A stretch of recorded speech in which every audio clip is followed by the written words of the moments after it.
All right, so let's just do a little bit of review from our conversation last week about apocalypse as we get started here with our apocalyptic section of the Daniel. So apocalypse is a word that is Greek and it means revelation. So the book in the New Testament that we call Revelation is just called Apocalypse. Apocalypse is a genre that was very popular in religious circles, not just Jewish or Christian circles, but all religions of the time. Pretty much between, I would say, maybe 300 BC to 1 or 200 AD. And it was a genre that was used for situations where the author was part of an oppressed group. So we talked about the difference between prophecy and apocalypse. Prophecy, the prophets in the Old Testament are speaking to those who are in power, the kings of Israel and Judah. Those are the people who have the power. But then after the power structure was changed because of Babylon taking over and killing off all their kings, and now the king is a foreign power that is controlling them. Now the Jews are no longer in power. They no longer have their own power. Now they are oppressed people. And so prophecy is about telling the truth to power. Apocalypse is about telling the truth to those who are oppressed. So that's the difference between those two things. Then we talked too about the difference between foretelling and forthtelling. So we can ask two different questions. Foretelling is about what is going to happen. We want to know the future. We want to look into our crystal ball. We want to read our tarot cards. We want to ask the magic 8-ball what is going to happen in the future. What is going to happen? Forthtelling, F-O-R-T-H, forthtelling, is about the why of what is happening now. So instead of what is going to happen, why is this happening? Yeah. So we're talking to oppressed people. We're probably writing from a position of oppression, and we're asking the question, why is this happening? So from the perspective of, someone who is part of a particular religion, they believe that their God is the God that is in control of the entire universe, that this God created everything. If that's the case, and if we are the beloved chosen ones of God, why is this happening to us? How can we reconcile the idea that our God is in control of everything, but we are suffering? Why is this happening? So that is kind of where we left it last week. I know we had a lot of confused faces. Do we have any questions or comments that we'd like to bring up before we jump into chapter 7 about apocalypse in general?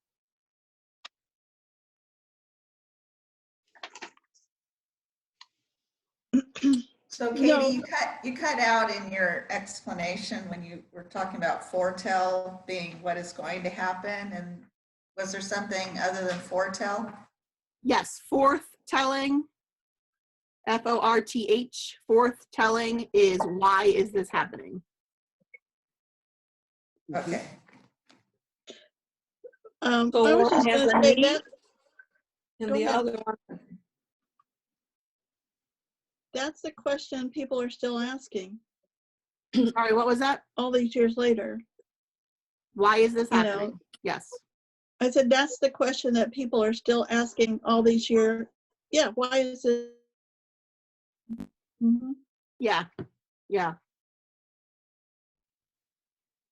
I am also having a hard time hearing all of you myself. Maybe go back to your phone. Yeah. You have too many people.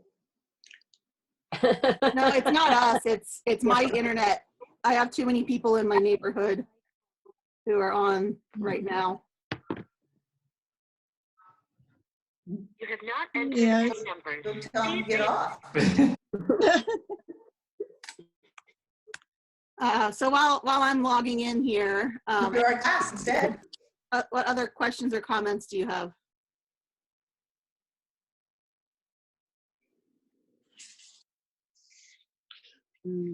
Ben, you were searching through your notes. Did you have something?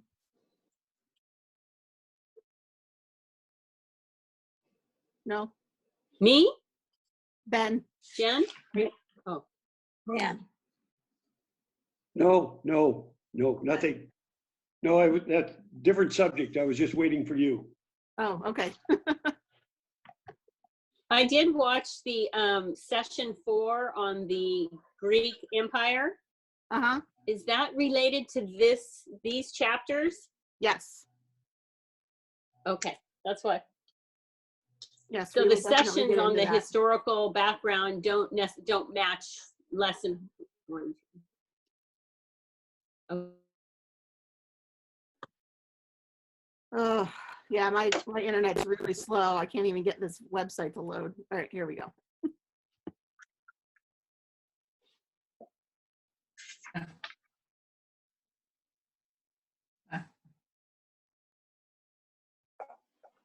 Okay. You could go to where one of the school buses is parked with hot spots. Maybe that'll work. Yeah. Enter your Oh, that on the followed news. by pound.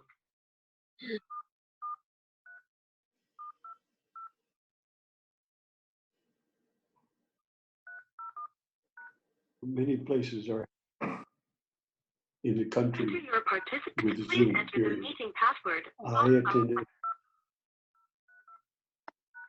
You are on in the Tuesday meeting now. at There Church are Street. 8 participants in the meeting. This meeting is being recorded.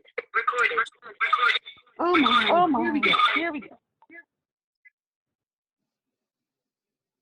All right. So turn up your volume if you can't hear me. oh yeah, I can hear you. Yeah. Okay, good. All right, so chapter 7, we, just a reminder from the literary perspective that we've got the chiastic structure that we talked about. This is the last chapter within that structure. So we started with chapter 2, that was a dream from Nebuchadnezzar. It was an apocalyptic vision kind of thing. And we had the statue with different parts. And then in chapter 3, we had the friends who ended up in the furnace. They were punished for their faith.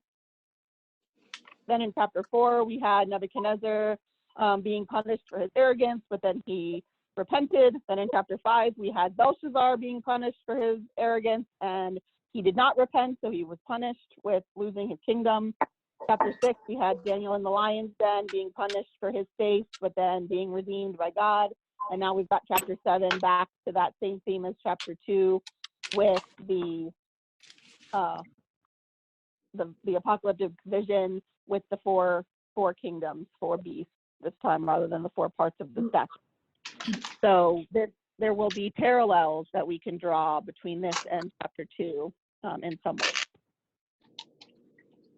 So taking a look now at chapter 7 itself, we've got 28 verses. So do we have any reading volunteers today who might be willing to read maybe up to, I don't know, 15 or something, and then someone else to read 15 to the end? I can read the first 15. Okay, great. It's called Daniel's Dream of 4 Beasts. In the first year of Belshazzar, king of Babylon, Daniel had a dream, and visions passed through his mind as he was lying in bed. He wrote down the substance of his dream. Daniel said, "In my vision at night I looked, and there before me were 4 winds of heaven churning up the great sea. 4 great beasts, each different from the others, came up out of the sea. The first was like a lion, and it had the wings of an eagle. I watched until its wings were torn off, and it was lifted from the ground so that it stood on 2 feet like a human being, and the mind of a human was given to it. And there before me was a second beast, which looked like a bear. It was raised up on one of its sides, and it had 3 ribs in its mouth between its teeth. It was told, "Get up and eat your fill of flesh." After that I looked, and there before me was another beast, one that looked like a leopard. And on its back it had 4 wings like those of a bird. This beast had 4 heads, and it was given authority to rule. After that, in my vision at night, I looked, and there before me was a 4th beast, terrifying and frightening and very powerful. It had a large iron teeth. It crushed and devoured its victims and trampled underfoot whatever was left.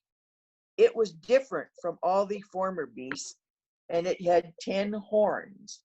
While I was thinking about the horns, there before me was another horn, a little one, which came up among them, and 3 of the first horns were uprooted before it. This horn had eyes like the eyes of a human being, and a mouth that spoke boastfully. As I looked, thorns were set in place, and the Ancient Days took his seat. His clothing was as white as snow. The hair of his head was white like wool. His throne was flaming with fire, and its wheels were all ablaze. A river of fire was flowing, coming out from before him.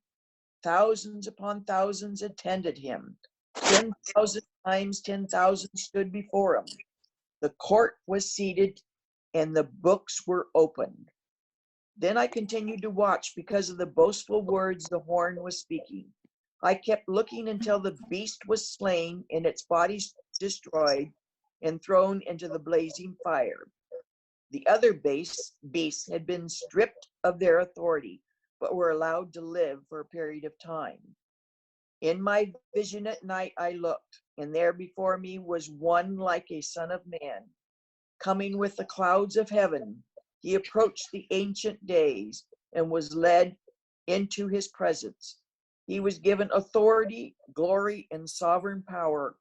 All nations and people of every language worshiped him. His dominion is an everlasting dominion and will not pass away, and his kingdom is one that will never be destroyed. Okay, thank you, Joan. Do we have another volunteer who'd be willing to finish off the chapter? I can read it. Great, thanks, Steve. Okay. I, Daniel, was troubled in spirit, and the visions that passed through my mind disturbed me. I approached one of those standing there and asked him the true meaning of all this. So he told me and gave me the interpretation of these things. The 4 great beasts are the 4 kingdoms that will rise from the earth. But the saints of the High will receive the kingdom and will possess it forever. Yes, forever and ever. Then I wanted to know the true meaning of the 4th beast, which was different from all others and the most terrifying, with its iron teeth and bronze claws. The beast that crushed and devoured its victims and trampled underfoot whatever was left.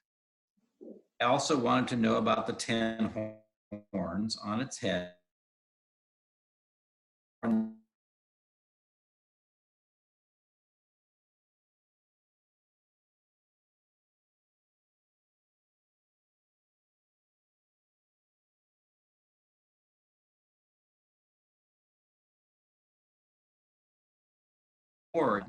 Until the Ancient Days came and pronounced judgment of the saints of the Most High.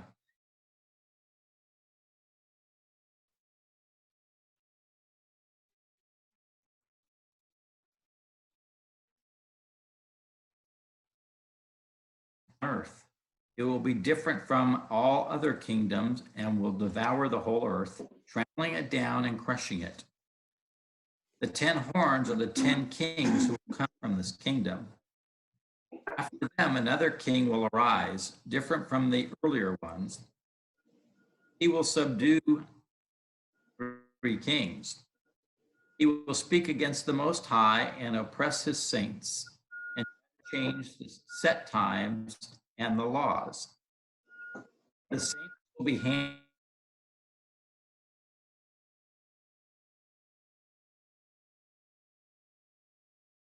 times and half, and his power will completely destroyed forever. Then the sovereignty, power, and greatness of the kingdoms under the whole heaven will be handed over to the saints, the people of the Most High. His kingdom will be an everlasting kingdom, and all rulers will worship and obey him. This is the end of the matter. I, Daniel, was deeply troubled by my thoughts, and my face turned pale, but I kept the matter to myself. Okay. All right. Wow. So we're done. We're done for today, right? Everything clear? Clear as bell. Clear. No. Crystal clear, crystal clear. All right. So today, I think it would be helpful if we look at it kind of in chunks. So let's start with the first section, kind of verses 1 through 8, and just talk a little bit about the beast. And then we can look at 9 through 14, and then we can get into the interpretation part. So obviously you want to know about these beasts. So the first, before we do that though, I wanted to point out something that I thought was interesting when I started looking at this to prepare for this week. The setting of this vision is not in chronological order according to its own internal chronology. So all of the other stories so far have taken place in order of, when the book is claiming they happened. So chapter 1 is right at the very beginning of the exile. Chapter 2 is Nebuchadnezzar up through chapter 4 with Nebuchadnezzar. Then chapter 5 is Belshazzar, who followed Nebuchadnezzar. And then chapter 6 is Darius the Mede, who took over after Cyrus conquered Babylon. But now look, we're back to the first year of Belshazzar. Yeah. So I think that's kind of an interesting thing, that this is not put in the correct order. Don't really know what that's supposed to signify, other than perhaps we want to go back to when we had, bad kings, because Belshazzar is that example of a bad king. Plus we want to have everything in that chiastic structure so that this matches up with chapter 2. Where was putting it Daniel here, at but- this point? As far as the Daniel book itself is concerned, Daniel never left Babylon after he was taken into exile as a young man. So in terms of the character Daniel in this story, he is still in Babylon. And in fact, based on the setting of this particular chapter, he is still in Babylon as a captive, because Belshazzar was still one of the kings of Babylon, not of Persia. So he's a captive at this point. Yeah, so he would be still a captive at this point with this setting marker. All right, so these crazy beasts. So we've got the 4 beasts. We have a lion with wings. We've got a bear. We've got a leopard, and then we've got this other beast that is extra frightening and more powerful than all the others, but there's no explanation of kind of what it looks like in terms of animals that exist on the earth. So some scholars think that, and most agree, that the lion symbolizes Babylon, or the Babylonian Empire, the Babylonian kingdom. The lion was one of the symbols of the Babylonian Empire even during the Babylonian Empire, so that one's pretty clear. The bear and the leopard are a little bit less clear. So some would say that the bear is the Median Empire, which I talked about a little bit in terms grew up and overtook them, creating a joint empire Empire, the Medo-Persian Empire, and then the leopard would be Persia, and then that would make the fourth beast Greece. So there's that as a possibility.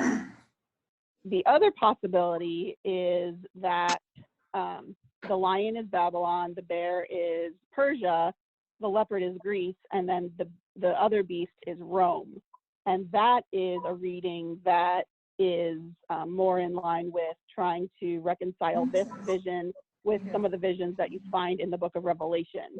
Because in the book of Revelation, the oppressive regime is the Roman Empire rather than the Greek Empire. Others think that the lion is Babylon, but then we skip forward and the bear is actually Alexander the Great. It's supposed to be, you know, the bear is huge, the bear is powerful, and the bear is told, get up and eat your fill of flesh or devour humans or whatever your particular translation says. And Alexander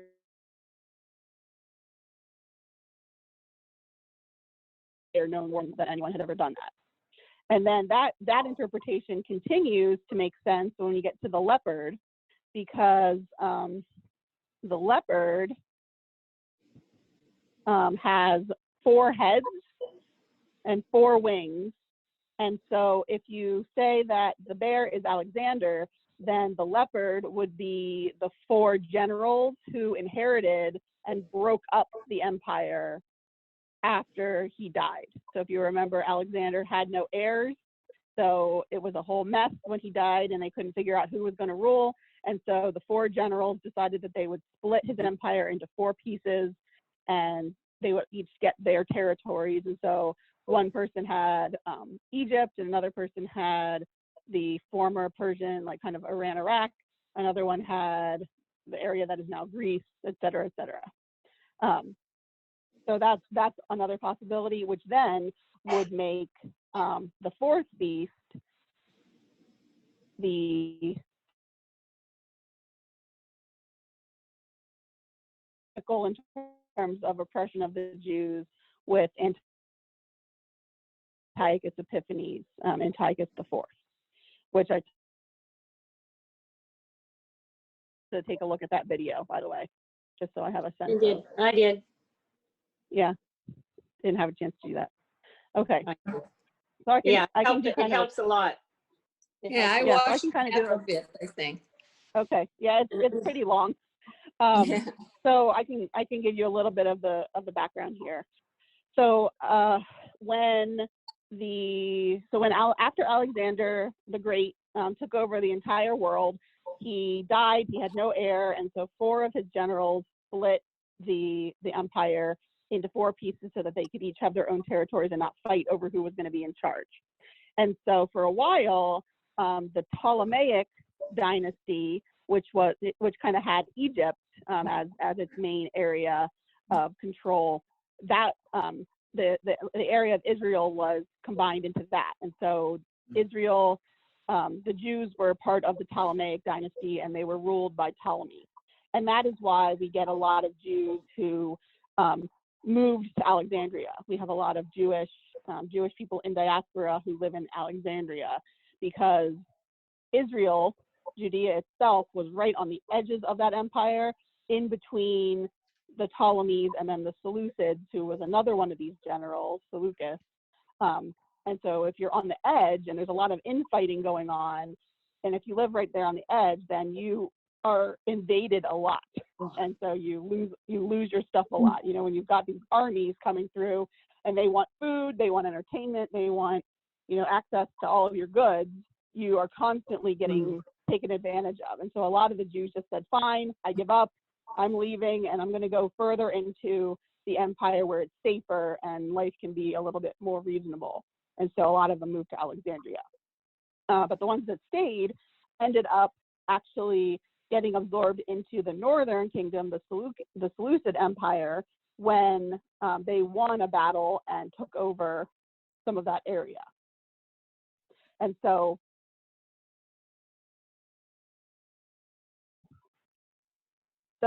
at this point, then their king became, his name was Antiochus III, or Antiochus the Great.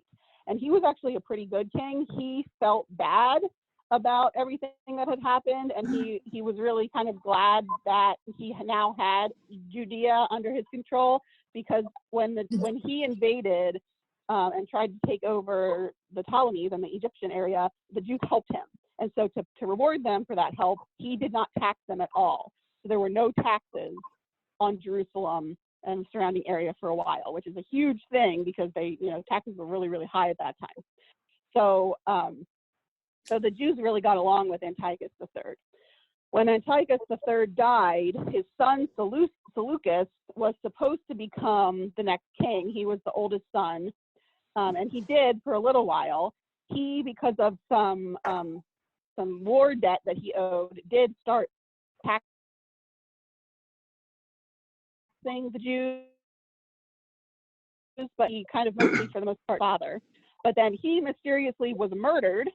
We don't know by whom exactly, but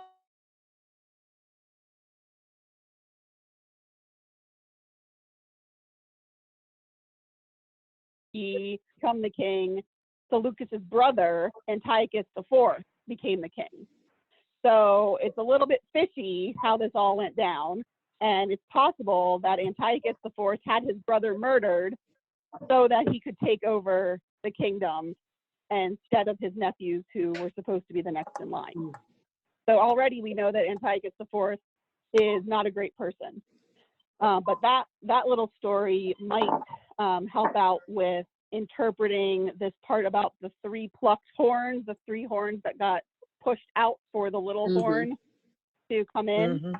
So that might refer to Seleucus and his 2 sons, who should have taken over after their father. That's a possible interpretation there. So there is very little arguing, though, among scholars about the little horn. The little horn is definitely Antiochus Epiphanes IV. He was incredibly arrogant. He oppressed the Jews worse than anybody else. At one point, he went to war against the Ptolemies in an attempt to win a round. He lost on his way back through of these Jews and their weird religion, and so he stripped the temple of all of its worthwhile accoutrements, all of its gold and silver and bronze items, and he slaughtered a pig on the altar to the Lord. Of course, was an abomination, because which you can't have. They're dirty animals. They're not unclean and profane, and so he desecrated the temple. And this was a huge crisis in the religious life of the Jews at this point. So Antiochus just made life absolutely miserable for these people.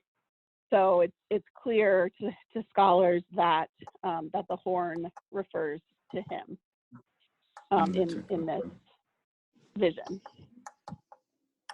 So again, kind of going back to whether this is historically true, whether this person named Daniel actually had this vision about what was going to happen in the future, we don't know for sure.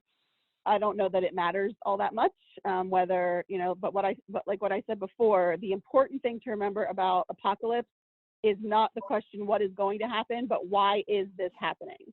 And so to me, I think it's more helpful to view this as using the character Daniel to frame the story, but this person Daniel, who lived in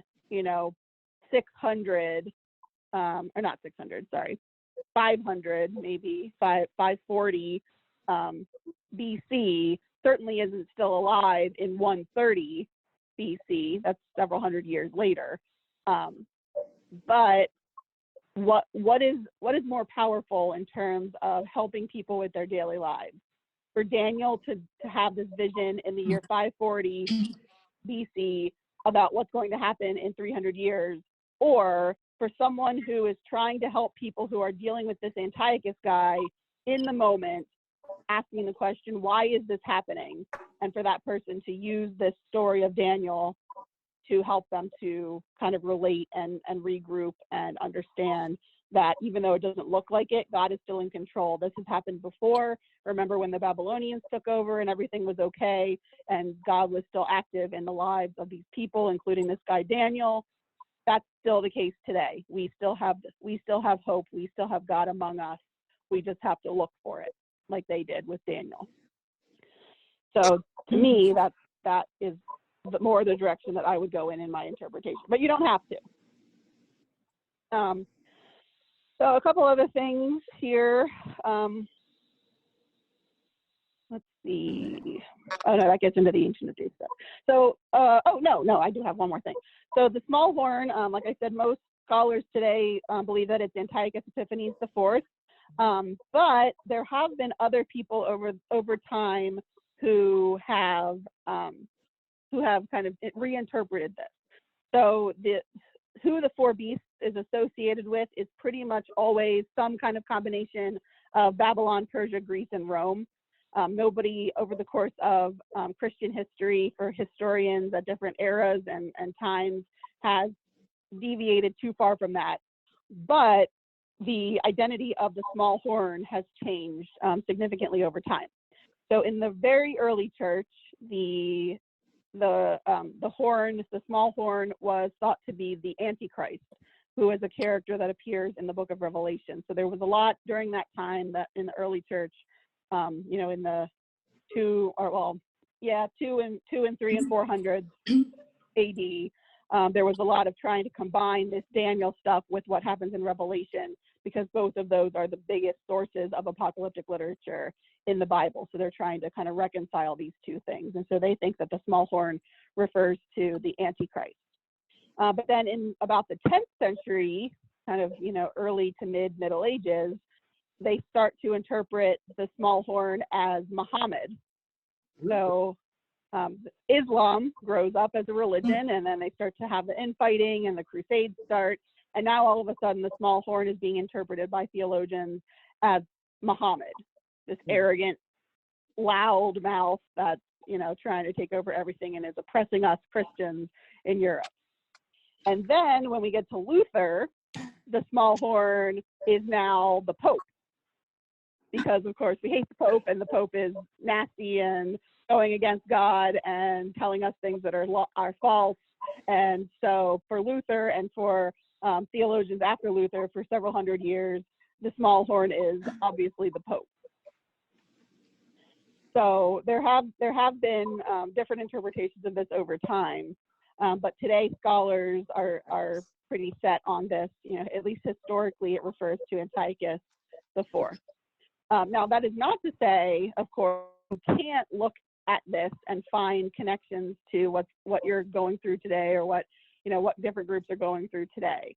But like we said last week, I think it's really important that we make our first assumptions based on the original context, and then after we understand that fairly well, then we can go back and kind of start adding on the layers of our own interpretations and our own learning for our own time. So, questions about anything in that section? I have a question. Oh, sorry. Go ahead, Go, Louisa. Marge. No, go. Who was trying to say something? Marge? I wasn't saying Karen it. was just laughing. We were laughing. Oh, okay.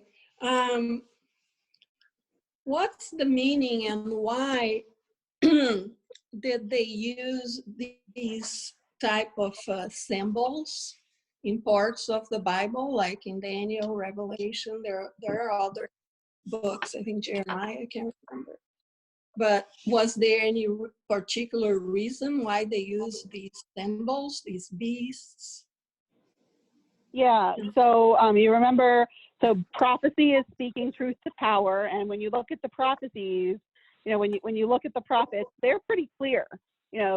Isaiah said things like, hey, if you want God to look at you and pay attention to you and redeem you, I'm pretty sure that you need to stop wasting all your time with all your sacrifices and fake piety and throwing yourself in the dust and rolling around and making yourself look good because you're so pious, and actually help somebody, feed the poor, take care of the oppressed, shelter the homeless.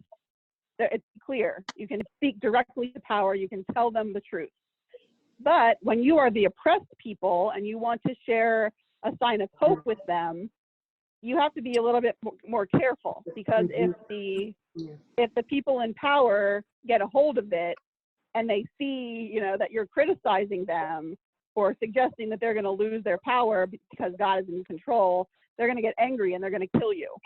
And so that's why we've got all of these images and veiled visions, kind of, you know, with the beasts and or the statues and those kinds of things. And even, you know, if you remember back to chapter 2, you have a little bit of that when it's the dream of Nebuchadnezzar, the greatest empire, the Babylonians were the gold head because they are so great, and oh king, live forever and you're the greatest.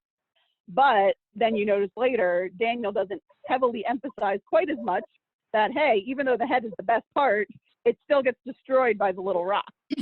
And it's easier to say, you know, the beast, the lion got its wings torn off, rather than to say, hey, Nebuchadnezzar, your empire is going to be destroyed, because he's going to get angry and he's going to kill you. And so that's why you get this kind of literature, all these different crazy images, because now we're speaking to oppressed people, and so we have to be very careful what we put into the people's hands in terms of writings, so that if they are found, people can read it and they can say, oh, look at this weird stuff about the horn. You're trying to make fun of our king. No, that's not that. That's something else completely. If you want to read that into it, then that's your problem, but that's not what this is really about. And it kind of gives you that deniability. So you're saying that this would be kind of like a code language for the oppressed to understand the message, but not to be at risk, to be punished.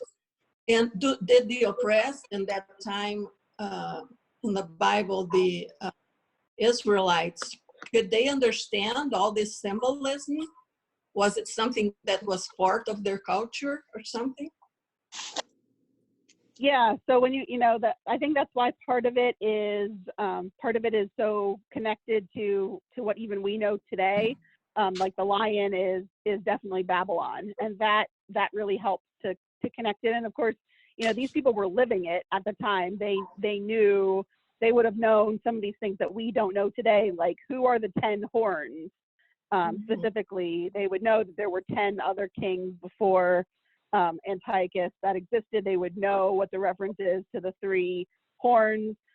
It's in some small ways, not entirely, because this is a little bit more pointed, but political cartoons are sort of a parallel to this.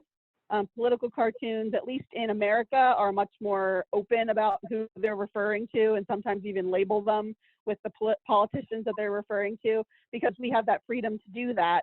But in other countries that don't have freedom of speech and freedom of the press, their political cartoons are a lot more veiled, and because they have to be careful about, you know, who they are criticizing. And so that, I think that would kind of give us a little bit of a parallel. It's obvious in the moment for people who are looking at it what it refers to, but there's just enough deniability there that if you are found in possession of it, you can't get into full trouble on that. You know, it's not obvious that you're trying to criticize the person that's in power. Okay, thank you very much. On the area from 9 through 10, where it describes this horn, and the Ancient of Days, how did that, that's kind of an odd title. And then the clothing white as snow, the hair white like wool. There's got to be meaning to each statement there as to what they're referencing, is there not? The court was seated and the books were open. What's the reference in any of that? It's confusing. Are we ready to move on to that section, or are there any other questions? Sure. Well, we can go back to the beast too when we get to the interpretation section. But yeah, let's look at that a little bit. So Ancient of Days is one of the names of God that has been pulled out of the Bible, as, you know, in the list of all the different names for God. But this phrase does not appear anywhere else in the Bible except for in Daniel.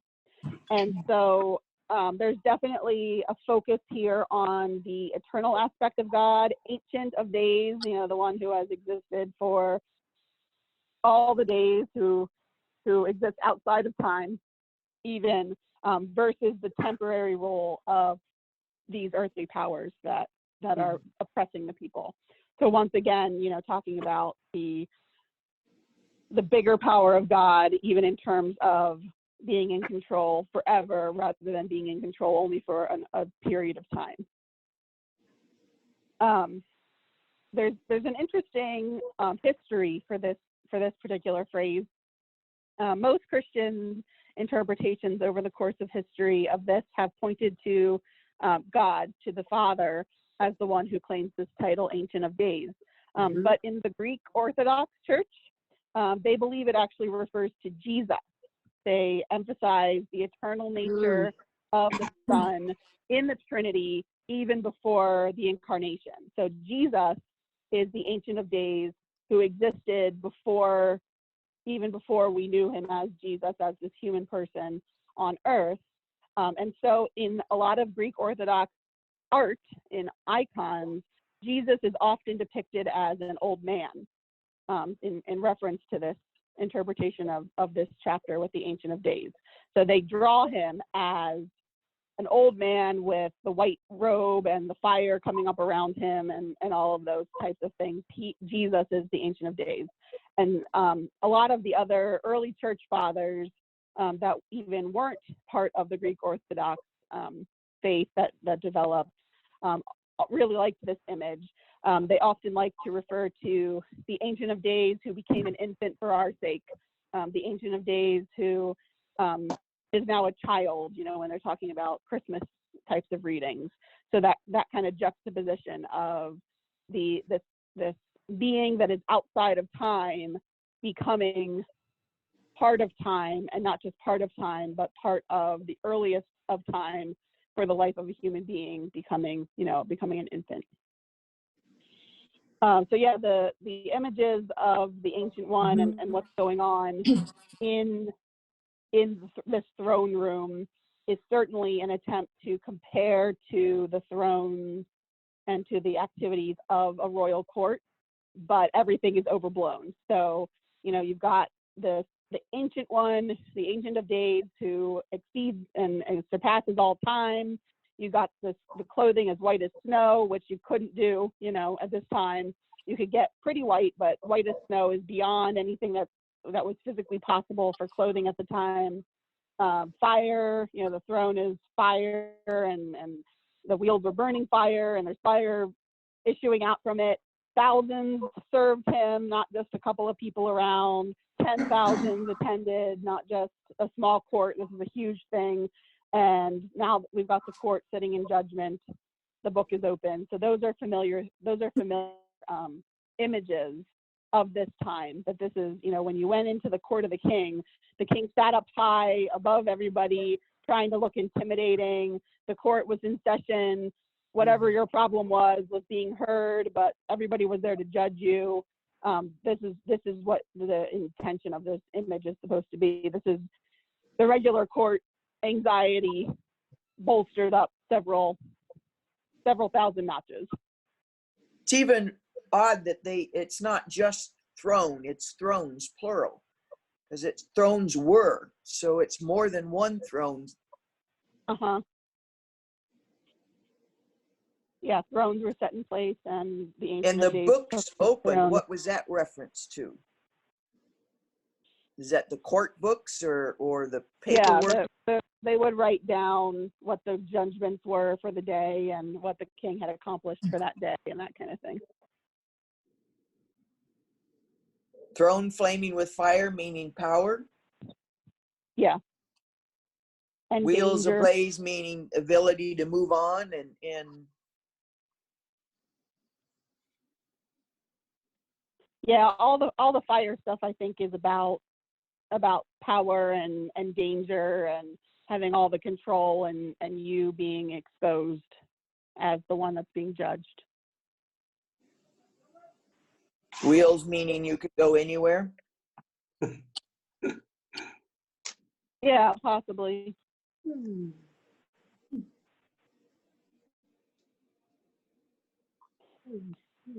I'll quit. All right. Nope, that's okay. Any other questions about Ancient of Days section there? All right. I think it's then- interesting, this part about he took his seat, that his seat was already there waiting for him, Yeah, you they know? set it up and yeah.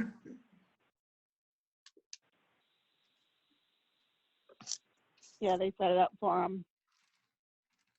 So then we get chapter or verses 11 and 12 are the part where, you know, this arrogant horn is destroyed. So we've got the horn is still going on and on. So we've got all of these images of terror, and the Ancient of Days comes in, and there's fire, and there's blazing whiteness, and all these people are serving him, and the horn, the little horn, is still being noisy and arrogant and going on and on and on.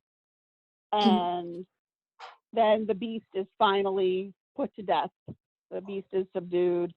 All the other beasts are put down, not quite as strongly in that particular moment, but strongly enough. And then we get into this next image, which is interesting. I saw one like a son of man. So we are, as Christians, conditioned for this to be, of course, Jesus. Jesus himself grasped onto this image and referred to himself in this way in the New Testament and in the Gospels. But again, going back to our kind of hermeneutical focus, our idea that we want to look at what was the original intention of this before we start to layer on our own interpretations. What is this talking about? What is a son of man? There are a number of possibilities. One being that even though God has all this control, even though God has all this power, even though God is in complete control, has, you know, this fiery throne and all these things, instead of coming himself, God uses a lowly human to bring about God's plan in the world. And so kind of that hope, that that sense of God choosing to make us a part of what God is doing rather than, you know, just choosing to do it on his own, gives us that sense of participation of God, making us feel like we have value in a situation where we're being oppressed and don't feel like we have any value. You know, those kinds of interpretations. And then if we remember back to chapter 2, we had that small rock, the stone that destroyed the great statue by smashing it up.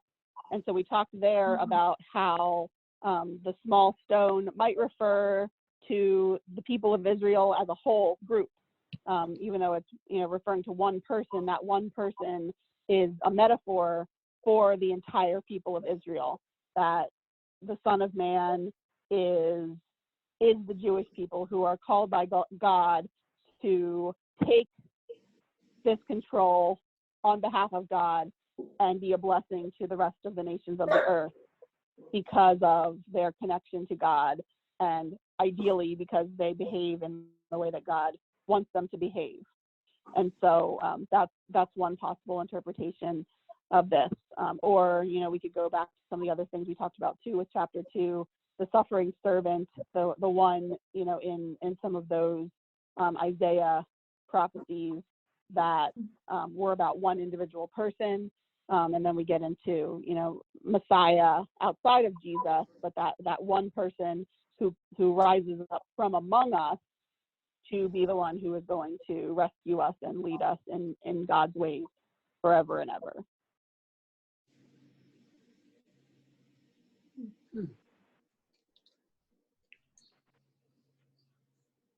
Questions there? To me, that was probably the clearest couple of verses, 13 through 14, that was Jesus, being prophesied, the coming of Jesus. That just seems Yeah, so so clear to me. that- But you were saying there are different interpretations. It could have been the Israelites.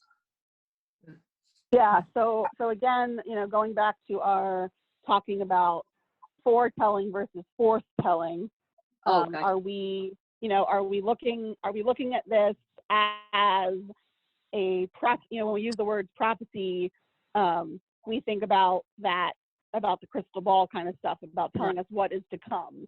But is that what we're doing here, or are we trying to explain what is happening now? And I think if we focus on that first question first, then the answer is not necessarily Jesus, but giving some kind of hope for the Jewish people, whether that is one person who is going to rise up from among them, which of course now today we know to be Jesus, or if it represents the entire people as a whole being raised up out of their oppression to be set into this position of dominance and glory and kingship forever. So the image or the theme of the temporarity, the temporary nature of these oppressive kings of the earth versus the eternal dominion of God and God's people and whoever it is that God's going to set up to lead.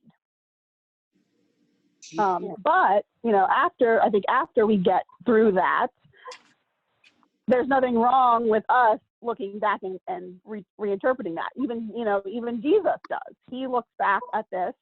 Jesus had Daniel as part of his scripture, and so he's looking at this, and he is using these images to refer to himself. So of course it's going to be natural for us to read this into it and to try to understand what this means in light of this new information. And so I think that's why these prophecies and these apocalyptic pieces of literature are in our Bible, not because they're nothing but an interesting quirk of how history used literature and storytelling to help people to feel better at that time, but because they're here for us too. But it's that difference between jumping straight to this is Jesus and just holding back a little bit and saying, what did this mean to the first people who read it? They didn't know Jesus. They didn't know that, who Jesus was and that he was coming. And so what did this mean for them at that time? It meant hope. And so what does this mean for us today? Even if we see the Son of Man as somebody completely different, it means the same thing. It means hope. And whatever that image is going to look a little different because of the experiences that we've had in our context and in our times. Katie, is this where the idea of a Messiah, a Savior came from? Because it talks about him, and there's a lot of places in the Gospels where people would say to Jesus, "Are you him?" I don't know. I just wondered if this is where the idea came from, and so they were looking for him. Yeah, so there some of it comes here. Some of it comes from other places, like in Isaiah. There are places that talk about someone who is going to have eternal dominion. So it's a long interpretive process where you find little tidbits here and there throughout the scriptures and start to put together the picture. So, with this particular image, I saw one like a son of man coming with the clouds of heaven. That image is where this right here is where we get the Jesus is going to come back again, coming down on the clouds and returning to earth, that kind of stuff. That's where this comes from. But at that time, we talked about the covenantal crises that the Jewish people experienced in the exile. So they lost their homeland. The covenant with Abraham that they would possess this land forever was gone. And they lost their king. The covenant that David's line would last forever was gone because the children of the last king were killed, and then the last king was taken into exile. And so they had to start to wrestle with what these things meant. And so they went back to their scriptures and they reread. Okay, so this used to just be, oh, someday things will be better and we won't have bad kings anymore. And the real king that really wants to be present will be here. That'll be great. But now that this has happened, let's go back and look at it again. Well, now what do we do with all of these promises? What do we do with this promise that David's kingdom would reign forever? Oh, look, Isaiah already talked about this. He said that there is hope for the future, that at some point there would be the eternal reign of the right person that God has put in place who will reign forever and who will be upright and do everything the right way in the way that God wants it to be done.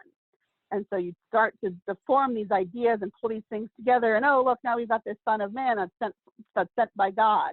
And so you start to form these new theological concepts based on readings of the exact same thing that were being read before. But because you're experiencing new things and different historical events are impacting what questions you need to ask, you start to develop these new ideas. So by the time, you start, this process starts at the beginning of the exile, 587 BC. By the time you get to Jesus, around the year 33, they've had almost 500 years to wrestle with this, to look back, to pick new little bits of information out of the scriptures. And so now they've got this idea that this Messiah is coming. But the Messiah is not Jesus. The Messiah is a political figure. And you can see why that they would interpret it that way, even from this one. Look at verse 14. To him was given dominion and glory and kingship, that all peoples, nations, and languages should serve him. His dominion is an everlasting dominion that shall not pass away, and kingship is one that shall never be destroyed. So it's telling them explicitly that this is a political Messiah. This is someone who's going to come in and overthrow whatever oppressive regime is oppressing them, and raise up the Jews to their former glory and control the entire world forever.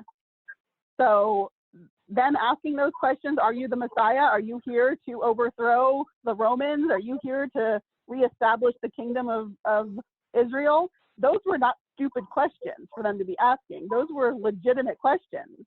But then Jesus said, actually, what I'm doing here is completely different than any of your interpretations for the last 500 years. So hold on to your seats, people, because we're going for a ride. And he just completely flipped the entire thing on its head. And we've had 2,000 years to deal with that and make our theology match that. But they didn't. That was happening to them in the moment with Jesus. And so, I think we need to, not that you weren't, but I think we need to give them a little bit of leeway in their silly questions that they were asking. And they were totally expecting Jesus to be the kind of king, like you're saying, that was going to free them from Roman Empire oppression. And when Jesus comes and he is humble and he is with the oppressed people instead of fighting the oppressors, it was, like I said, kind of difficult for the Jewish people to accept him as the Messiah, as their king, the promised king. And yes, I agree that we are in a much better situation now after 2,000 years, 2020 years to understand all that. But they were caught by surprise. Jesus just came and turned all their expectations upside down. He was, approaching things from a totally different angle than they had expected. All right. So any other questions about the first half of the reading?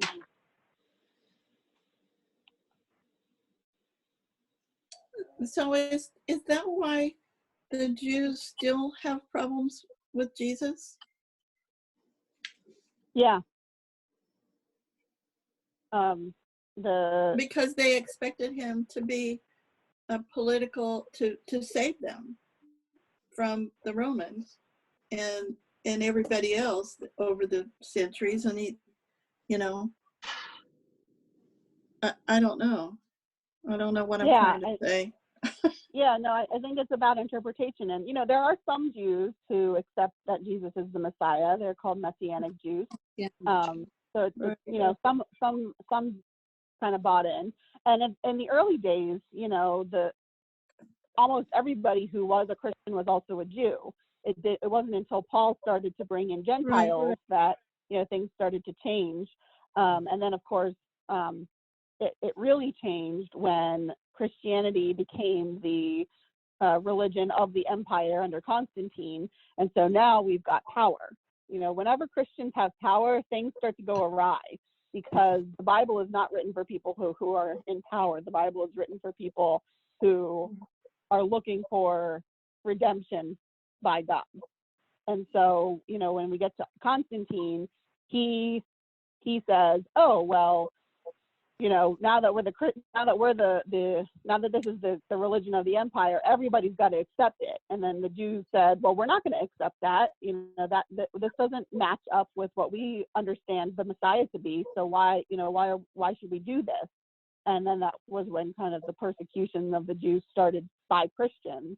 And so, the split got the divide between the two groups got deeper and deeper.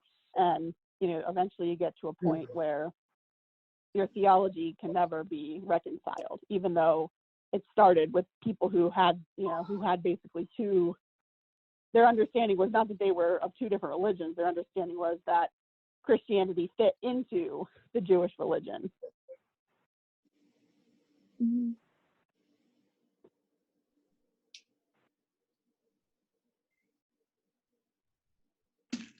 All right. So the second half of the story here is kind of just goes back and talks again about the different elements and provides the literary interpretation, the story's interpretation of what's going on. I don't know that we've got a whole lot of new to talk about. Anything in here that is of interest to anyone? Katie, for me, in that 15th verse where he says he was troubled and I approached one standing there, was somebody in the vision that he would have approached, or where did this part come from? Yeah, so this is part of the vision. So a little bit of personal what's that term? Lucid dreaming, where you have the ability to control your dream a little bit. And so he's concerned about this vision that he's seeing in his dream. And so he goes to one of the attendants, one of these holy ones that are attending to the Ancient of Days, and says, hey, what's going on here? And now he was a guy that could figure out everybody's dreams, but he can't figure out his own dream. Is this Yeah. making himself cover or what? Was this person standing by him an angel? We don't know. They don't really talk. They don't really talk too much about who these attendants are. In verse 10, it says 1,000,000 served him, and 10,000 times 10,000 stood attending him. But there's no indication of who these people or beings are in the picture. Now we do have in chapter verse 22. Because in my Bible, before verse 15 starts, it says an angel explains some things to Daniel. Oh, okay, interesting. Mine uses the passive voice. It's called Daniel's Visions Interpreted. So it doesn't say who is doing the interpreting. It just says that his visions are interpreted. So interesting. So sometimes the headings, are interpretations of their own that we have to keep an eye on the assumptions that they're making and whether those assumptions play out in the text itself or not, which is an interesting aspect of our modern Bibles. I was even wondering, I don't know about all of you, but some of this chapter is written in blocks of text, just regular prose, but then other sections are written in different lines, like they're poetry. And so I was wondering about, you know, where that came from and why some of it is one way and some of it is the other way. And I looked it up and there didn't seem to be anything interesting in there about it. So they must have just kind of decided based on whether it sounded flowery or not.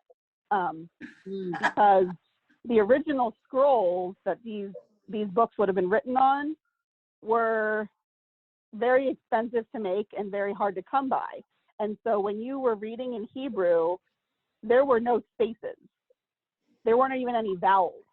They just took each character and they wrote it right next to the other one. And then when they got to the end of the line, they went to the next line, and then they went to the next line.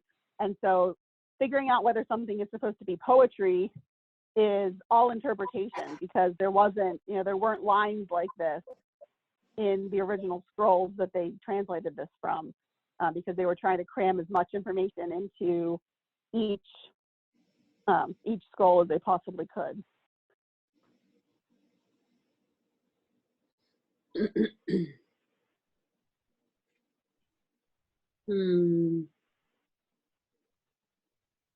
The saints of the Most High, verse 18, are they referring to the Israelites, the Jewish people?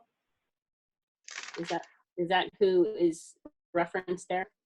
That they will, you know, eventually get the kingdom and receive the power forever and ever, as, you know, as God promises. Yeah, the ones who kind of inherit the dominion of this just ruler, rather than the dominion of the unjust and evil small horn and all of the other kingdoms that are present.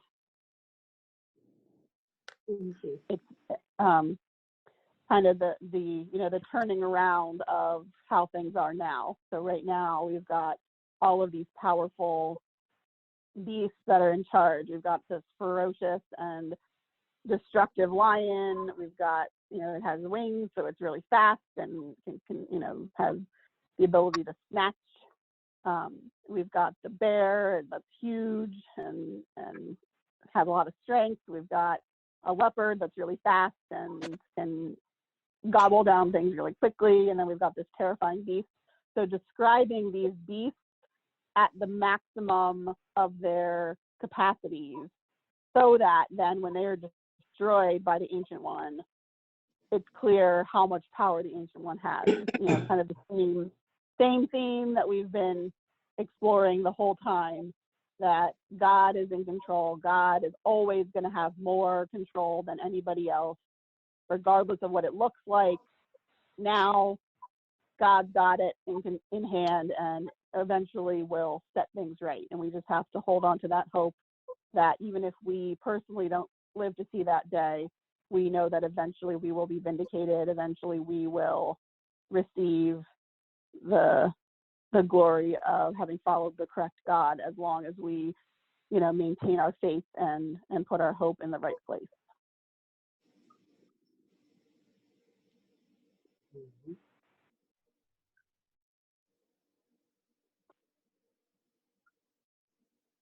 Oh, here's another one I thought was kind of an interesting one.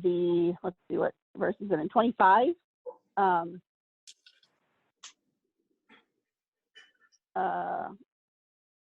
He shall speak words against the Most High, shall wear out the holy ones of the Most High, and shall attempt to change the sacred seasons in the law, and they shall be given into his power for a time, 2 times, and half a time. You know, what's going on with that? So I looked into that a little bit, and there are lots of people who have tried to figure out how much time this is talking about.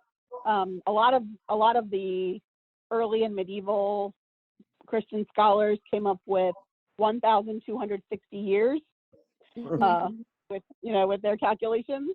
But I think the basic meaning of this, if you look at, if you've got whatever time means, it could be a year, it could be a day, it doesn't matter. But time is 1, 2 times is 3, and half a time is 3.5, which I thought, oh gosh, that's interesting, because 3.5 Oh. is exactly half of 7, which is the number that is used in chapter 4 to express the fullness of time.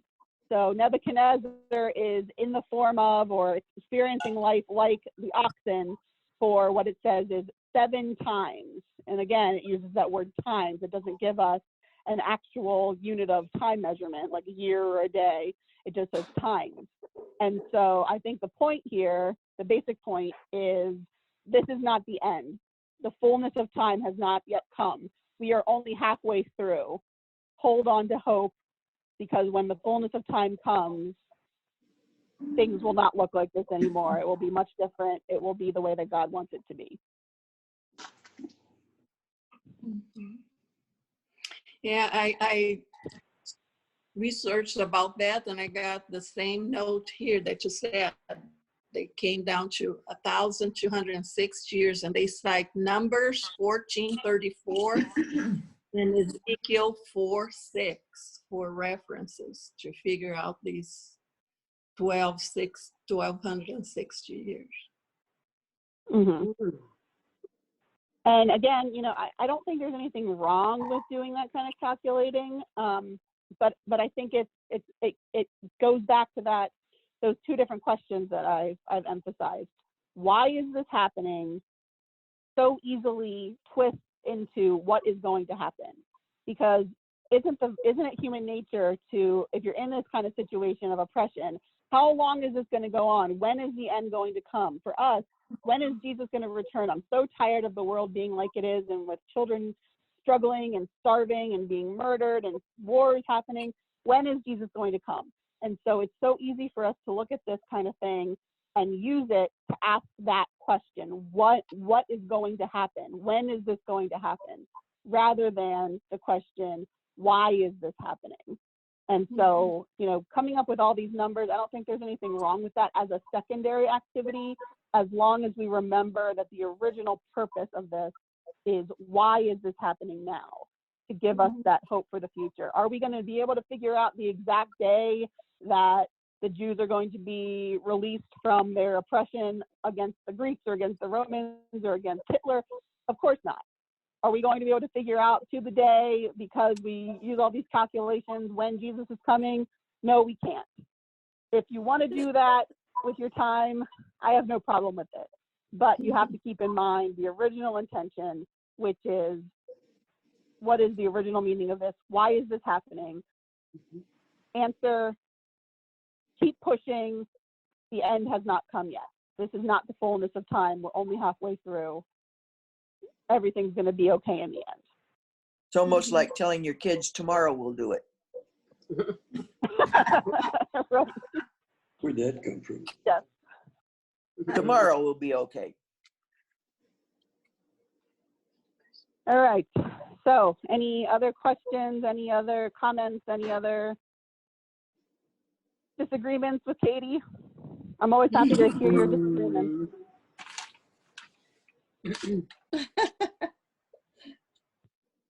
I will have a question for you, but maybe something for us to talk aside from today, because it's already late. And last week, unfortunately, I couldn't be in the meeting, but I heard the recording, and thank you for doing that.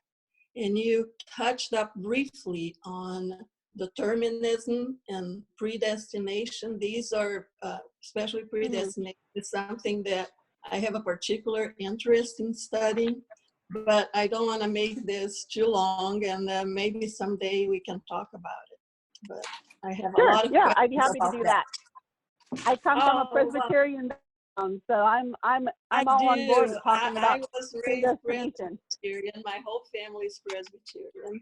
But not that I knew that when I was in church, because I left the Presbyterian church when I was 16, 17 years old. So I didn't know much about Bible then. But I still, have a lot. My mother, my whole family, my family, they are true believers of predestination. So it's something I'd like to talk to you or somebody that has a lot of experience as a Lutheran, because I just became a Lutheran in 2008. So I'd like that, but doesn't have to be today. Yeah, for sure. Yeah, I will schedule another time for us to talk about that, and we can make it available to anybody who's interested in that kind of tangent. Be good. Great. Okay, thank you. All right. You're welcome. Do we have any brave soul who might be willing to pray us out today?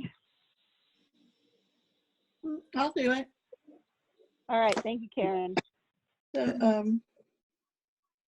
Lord, we thank you for the opportunity to come together and to study the interesting things that have been revealed to us today, things that we will think about for days to come, I'm sure. And teach us to not always look for the answers, but to think about why we are learning these things and how they apply to us today. Thank you for bringing this group together in this way, and thank you for your everlasting love.